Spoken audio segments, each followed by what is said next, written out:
Your CVC2 CVV is a crucial security feature on your credit card, primarily used for online and card-not-present transactions to verify you possess the card.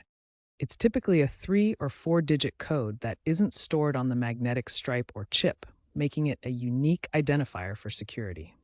For Visa, MasterCard, and Discover cards, the CVC2 is a 3-digit number located on the back of the card within the signature panel, to the right of your card number.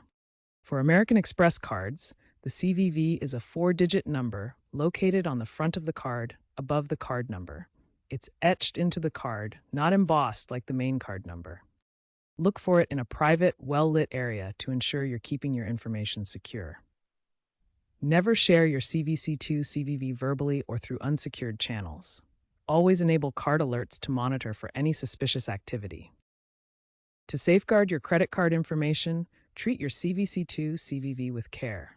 It's intended for one-time use per transaction, so never store it digitally. Never store your CVC2 CVV digitally. Avoid saving it in apps, notes, or online forms to prevent unauthorized access. If you lose your card or suspect it has been compromised, contact your issuer immediately for a replacement.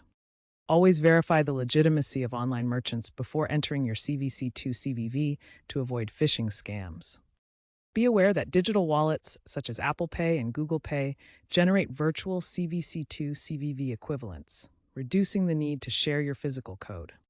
These token-based systems replace your actual code with a one-time use token, minimizing exposure during data breaches. This is becoming increasingly common, with over 90% of U.S. online transactions using tokenized CVC2 CVV. Remember, your CVC2 CVV is algorithmically generated and linked to your card's expiration date, validated by the issuing bank in real time for every transaction.